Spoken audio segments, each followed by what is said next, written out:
وتعالى حتى نساير حجاجنا بإذنه تبارك وتعالى. ستنطلق دورات تعليم الحجاج وتدريبهم ابتداء من اليوم كل سبت وثلاثاء بعد صلاة العصر.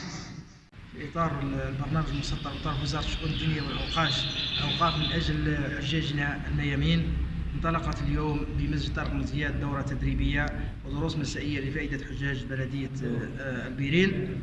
هذه الدورة إن شاء الله تبارك وتعالى تدوم تقريبا مدة شهر حول المواضيع التي سطرتها الوزارة تدريبا وتعليما لحجاج الميامين حتى يؤدوا هذا النسك إن شاء الله تبارك وتعالى على أتم وأكمل وجه، وهم سفراء الجزائر في هذه العبادة، حتى كذلك يعطوا الوجه الحسن والأخلاق الطيبة ممثلين لدولتهم.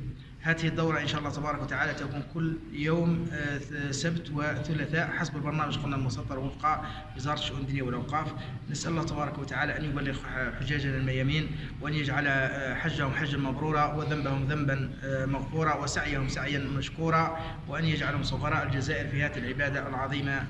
رانا في القرآن تاع الحج والحمد لله ربي فرج علينا. أنا عندي 14 عام وننط والسنة ربي فرج علينا الحمد لله. إن شاء الله نروح بالصحة والعافية والصحة والعافية، إن شاء الله نلقاو جماعتنا ووليداتنا والجزائر كاع نلقاو هذه.